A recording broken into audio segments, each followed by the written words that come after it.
Bienvenue sur Si Belle Étoile, le podcast qui propose de sonder notre psyché à la lumière du tarot de Marseille, de l'astrologie et des lunaisons.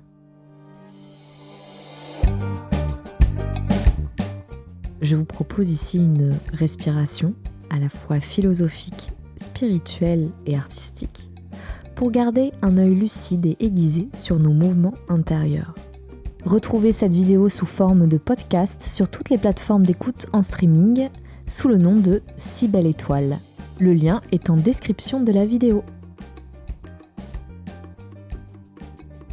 Cette nouvelle lune du 2 mars 2022 se trouve dans la constellation du Poisson. Il est toujours très plaisant d'avoir un poisson dans son entourage. Je parle bien sûr d'une personne dotée du signe astrologique qui est le Poisson. Le Poisson navigue en eau trouble comme en eau agitée ou calme. Il voit tout dans son ensemble, en un seul bloc, à travers l'élément qui est l'eau.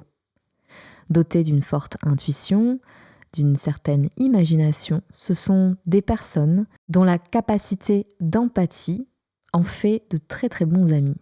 Nous avons ici 5 cartes, le 2 de bâton, le 7 de denier, le roi d'épée, le roi de bâton et la reine de denier.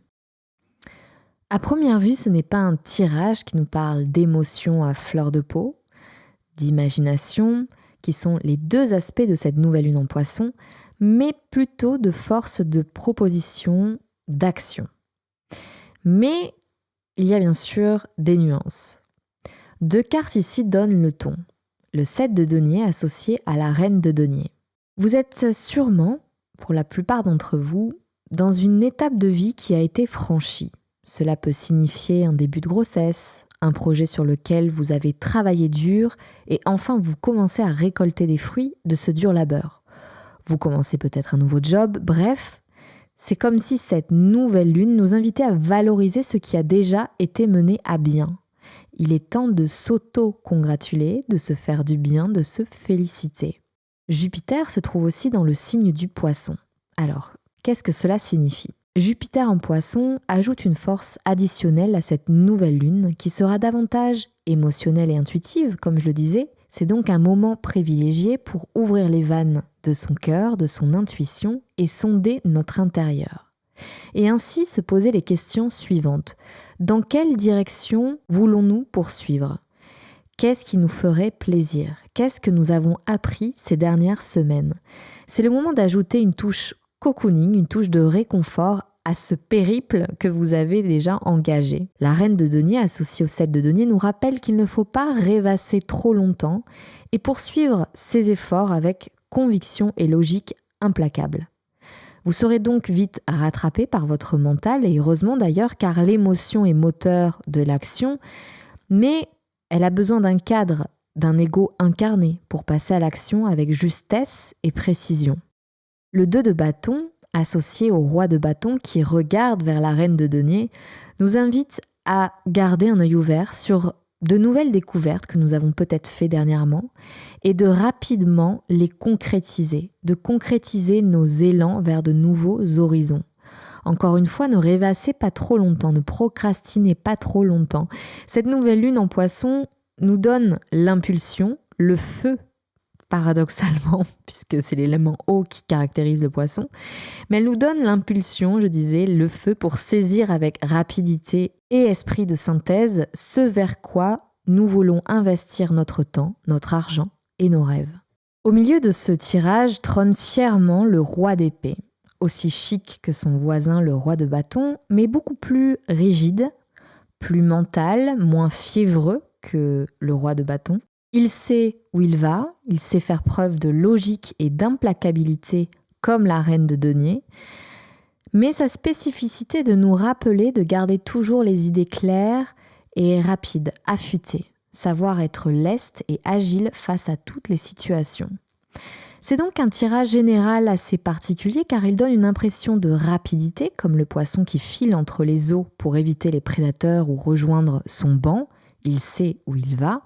Et en même temps, à l'aune de cette nouvelle lune en Poisson, ce tirage nous invite à prendre quelques jours pour identifier la situation dans sa globalité, pour se féliciter, se récompenser pour le travail accompli, Ouvrez votre cœur, profitez de ces émotions à fleur de peau que cette nouvelle lune risque peut-être de déclencher pour justement voir avec clarté et exigence à quelle étape de votre vie vous vous situez pour pouvoir reconnaître ou redécouvrir là où vous voulez vous rendre.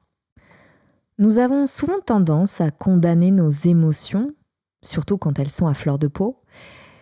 Comme elles sont perturbatrices, qu'elles coupent le rythme de nos journées, les émotions sont bien trop souvent reléguées au rang de manifestations insignifiantes de notre esprit.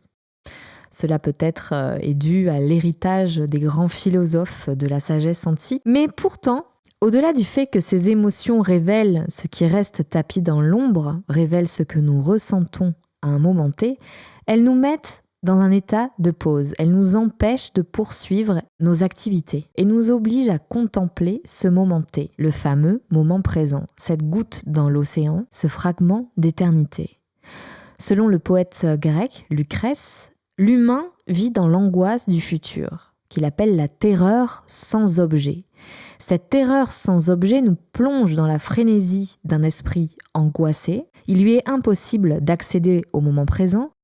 Or, cet instant nous offre la possibilité d'être vécu comme le premier ou le dernier du reste de notre vie. Chaque instant est un commencement et une fin où tout peut se jouer. Nous nous accordons très peu souvent le luxe de capter ce moment présent car il faut répondre au client untel, aller chercher maman à son rendez-vous chez le dentiste, à suivre une formation en ligne. Il faut toujours gagner du temps dans cette société moderne ultra rapide. Et pourtant, quand on regarde autour de soi, là, maintenant, on ressent la chaleur de nos vêtements qui nous protègent du froid. L'ordinateur qui est devant nous nous permet de gagner en efficacité dans notre travail. La tasse de thé fumante près du clavier n'attend que nous. L'oiseau chante tranquillement à la fenêtre. L'instant présent est abondant, plein d'opportunités, de réconfort quand on le regarde attentivement. Quand les émotions fortes et perturbatrices nous assaillent, laissons-les faire et arrêtons nos activités un instant. Regardons autour de nous. Prenons le temps de constater que ce qui nous énerve n'est que le temps d'une respiration. Que ce que je vois au-delà des frontières nationales me donne envie de pleurer, c'est normal. Je renoue avec mon humanité et avec ce que je considère essentiel de valoriser. La famille, les amis, la chaleur du soleil sur ma peau, ce repas chaud quotidien sur la table. Bref, ces émotions nous entraînent à rompre notre routine et à regarder le monde dans sa globalité, en regardant au-delà de ce qui nous est donné à voir. Gardons en tête quand même que les émotions changent. Demain, mon mental prendra le dessus et je continuerai à suivre ma feuille de route. J'espère pouvoir explorer davantage cette piste dans d'autres tirages. Laissons un peu de place à ces émotions aujourd'hui sans se laisser submerger par elles.